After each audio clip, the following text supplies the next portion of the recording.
UMCTV 전영기 뉴스 LA와 한국 그리고 세계 뉴스를 전해드립니다.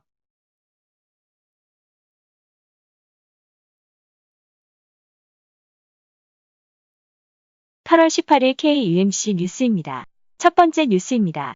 CBS 표준 FM의 간판 시사 프로그램인 김현정의 뉴스쇼 출연 기자가 코로나19 확진 판정을 받으면서 CBS가 정규 방송 중단을 선언했습니다.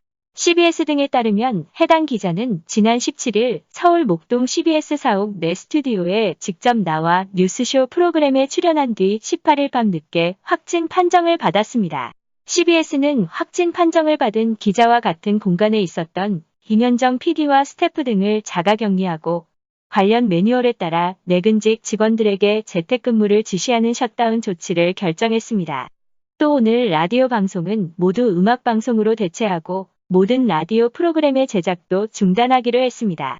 이틀 전 뉴스쇼 방송에서 해당 기자와 시차를 두고 스튜디오에 출연했던 더불어민주당 이낙연 의원도 관련 내용을 전달받고 즉시 코로나19 검사를 받았습니다.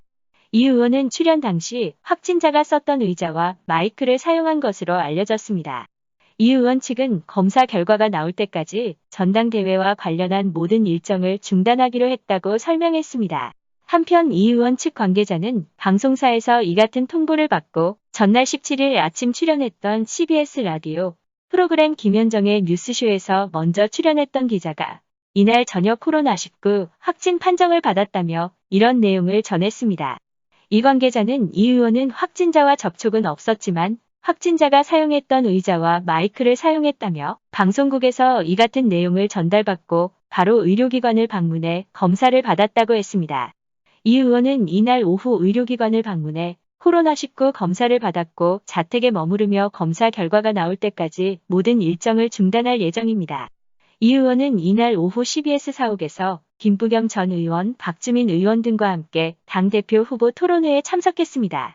따라서 당권 주자인 김부겸 전 의원은 이날 오전 선거 캠프 사무실이 위치한 서울 영등포구 건물의 광화문 집회 참석자가 다녀간 사실이 뒤늦게 알려져 캠프를 잠정 폐쇄했습니다. 김 전 의원은 지난 12일 이후 캠프 사무실을 방문한 적이 없어 캠프 폐쇄와는 무관하게 예정대로 일정을 소화합니다.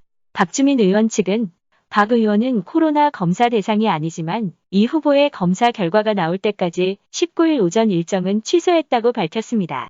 다음 뉴스입니다. 한국 국내의 최고의 시청률과 구독자 수를 보유하고 있는 유튜브 채널 신의 한수 신혜식 대표가 어제 오후 유튜브 생방송을 통해 자신이 코로나19 확진 판정을 받았다고 밝혔습니다. 신 대표는 어제 오후 신의 한수 유튜브 라이브 방송을 통해 자신이 서울 보라매병원 병실에 있다고 밝혔습니다. 신 대표는 한국 시간으로 17일 코로나 검사를 받고 어제 확진 판정을 받았다고 말했습니다. 그는 아픈 데는 없고 멀쩡하다고 주장한 뒤 여기 병실에는 두 분이 더 계시는데 양해를 부탁드리고 방송하게 됐다.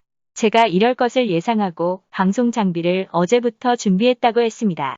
신 대표는 저희 신의 한수 사무실에는 저만 확진 판정을 받았고 나머지 10명 직원은 음성 판정을 받았다며 직원 10명은 저와 가까이 있었다고 해서 현재 격리 조치됐다고 전했습니다.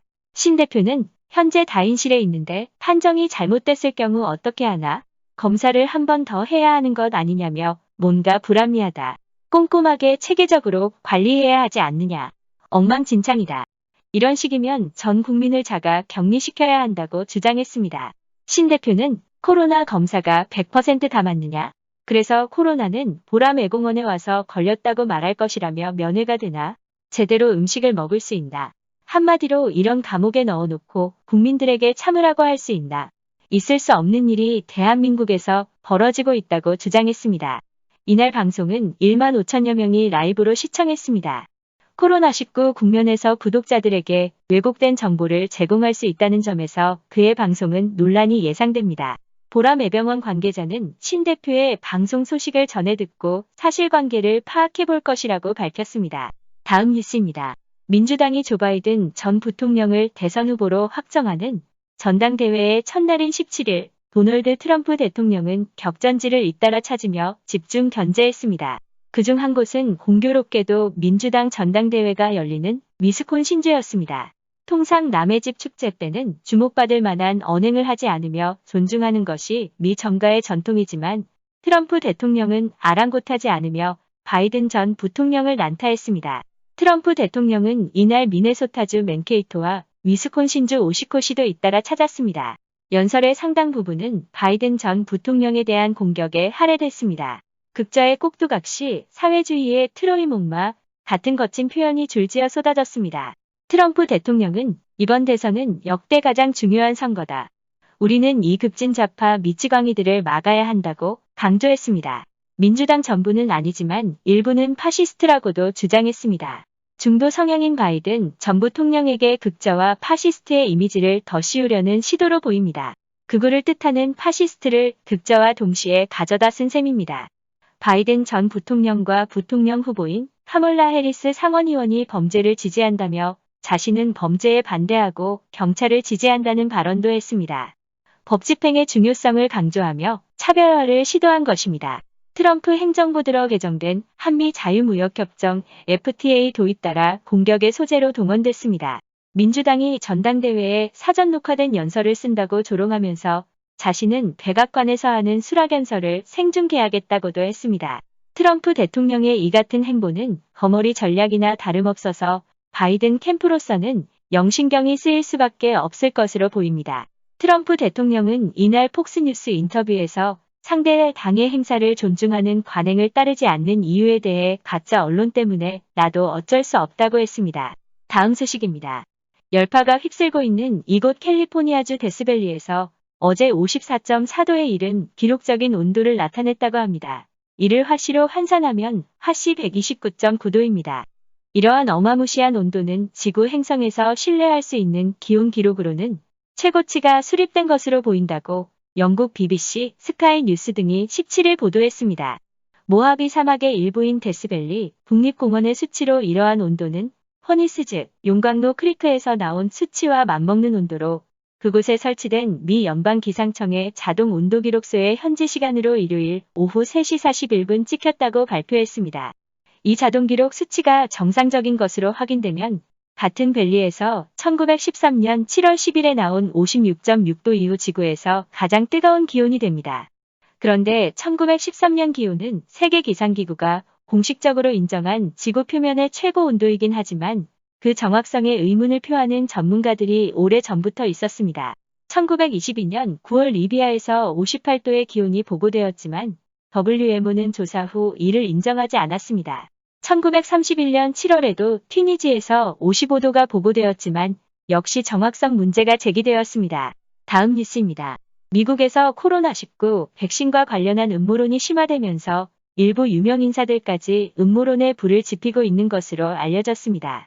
전자칩이 들어있어 전 세계가 감시사회가 될 것이란 이론부터 오히려 자폐증을 유발하거나 면역체계가 망가질 수 있다는 등 각종 음모론이 쏟아지면서 실제 백신이 개발돼도 접종률이 예상보다 낮을 수 있다는 우려도 나오고 있습니다. 16일 포브스 등 외신들에 따르면 도널드 트럼프 미국 대통령의 두 번째 부인이자 딸 티파니의 생모인 말라 메이플스는 자신의 소셜 네트워크 서비스 SNS를 통해 코로나19 백신 음모론을 퍼뜨리고 있는 것으로 알려졌습니다. 해당 음모론은 존 F. 케네디 대통령의 조카인 로버트 F. 케네디 주니어가 게재한 글로써 빌 게이츠 등 현재 백신 개발에 막대한 자금을 대고 있는 인사들이 코로나19 사태를 이용해 백신에 초소형 마이크로칩을 넣어 인체에 주입하려고 한다는 음모론이 주 내용입니다. 이를 통해 감시사회를 만들려고 일부 사람들이 음모를 꾸미고 있다는 것입니다. CNN에 따르면 이외에도 코로나19를 맞으면 자폐증이 생긴다거나 백신에 원숭이 머리를 넣었다거나 면역체계가 반대로 망가진다는 등 각종 거짓 정보들로 구성된 음모론이 미 전역으로 퍼지고 있다고 전하고 이는 미국 내 백신을 반대하는 반백 신주의자들이 유포하고 있다고 이에 따라 미국에서는 백신이 개발돼도 접종률이 낮을 수 있다는 우려가 제기되고 있습니다. 앞서 CNN과 유거부가 지난 5월 실시한 여론조사에 따르면 미국인의 33%는 코로나19 백신이 저렴한 가격에 대량으로 보급돼도 접종하지 않겠다고 답했습니다. 백신을 맞겠다는 응답자는 66%에 그쳤습니다. 특히 응답자의 28%는 마이크로소프트 창업자 빌 게이츠가 코로나19 백신을 이용해 마이크로칩을 세계인의 몸에 심으려 한다는 음모론을 믿는 것으로 나타났습니다. 이러한 염려 속에 최근 프랜시스 콜린스 미 국립보건원 원장은 기자회견에서 우리는 코로나19 백신에 대한 올바른 정보를 사람들에게 알리는데 성공하지 못했다며 백신에 대한 대중의 저항을 과소평가했던 것 같다. 나는 음모론이 그처럼 광범위하게 퍼질 것으로 예상하지 못했다고 밝히기도 했습니다. 다음 뉴스입니다. 공화당과 민주당이 서로 상반된 입장을 드러낸 우편투표 확산 문제는 결국 소송전으로 번졌습니다. 알레산드라 비아지 뉴욕주 상원의원 등 민주당 정치인들은 트럼프 대통령과 루이스 드조이 연방우체국 국장이 우편투표를 제대로 배송하지 못하게 하려 한다면서 맨해튼 연방지방법원에 소송을 냈다고 AP통신이 전했습니다. 미 대선 전까지 USPS에 적절한 재정 지원을 명령해달라고 법원에 요청한 것입니다. 이번 소송은 최근 USPS가 46개 주와 수도 워싱턴에 투표용지가 제때 도착하지 않을 수 있다고 경고하면서 촉발됐습니다. 앞서 트럼프 대통령의 측근인 드조이 국장이 비용 절감 등을 이유로 우편물 정시 배달을 위한 초과 근무를 폐지하는 등 우편 투표의 원활한 진행을 어렵게 하고 있다고 미 언론은 비판했습니다. 공화당은 우편 투표가 확산하면 민주당 지지표가 늘어날 것으로 보고 있습니다. 다음 소식입니다. 코로나19 확진 판정을 받은 뒤 웃으며 병원으로 이송되는 모습이 포착된 정광훈 사랑제일교회 목사가 하루 만에 평소 앓던 기저질환이 악화한 것으로 전해졌습니다. 전 목사는 지난 17일부터 음압병실을 운영하는 서울의료원에 입원해 치료를 받고 있습니다. 확진 판정을 받고도 웃으며 통화하는 모습으로 구급차에 오르는 모습이 포착된 전 목사는 코로나19 증상인 발열, 두통 등 코로나19 증상은 보이지 않았던 것으로 알려졌습니다. 하지만 하루가 지난 18일 평소 앓고 있던 질환이 나빠진 것으로 전해졌습니다. 전 목사의 기저질환은 지난 4월 공직선거법 위반 등 혐의로 구속됐을 당시 보석 석방을 호소하는 과정에서 알려졌습니다. 전 목사 측은 당시 피고인은 지병인 후조인대골화증 때문에 두개골과 연결된 경추를 금속지지대로 지탱한 상태로 제대로 관리하지 못하면 급사 위험성이 상당히 높다며 이 병은 당뇨와 신장 기능 부진으로 인한 것이라 체계적인 관리와 치료가 필요하다고 주장했었습니다. 그러나 전 목사는 코로나19 확진 판정을 받기 이틀 전인 지난 15일 광화문 집회에서 나는 열도 안 오른다. 병에 대한 증상이 전혀 없다. 그런데 정광훈 목사를 격리 대상으로 정했다고 구청이 통보를 했다며 건재를 과시하기도 했습니다. 방역당국이 전 목사를 감염병예방법 위반 혐의로 고발한 사건에 대해 수사 중인 경찰은 전 목사가 확진 판정을 받은 만큼 방역당국과 협의해 일정을 조율하며 수사를 진행할 방침입니다. 이상 이재현이 전해드렸습니다. 폭염이 계속 진행 중입니다. 충분한 수분 섭취와 야외 활동을 자제하시기 바랍니다. 감사합니다.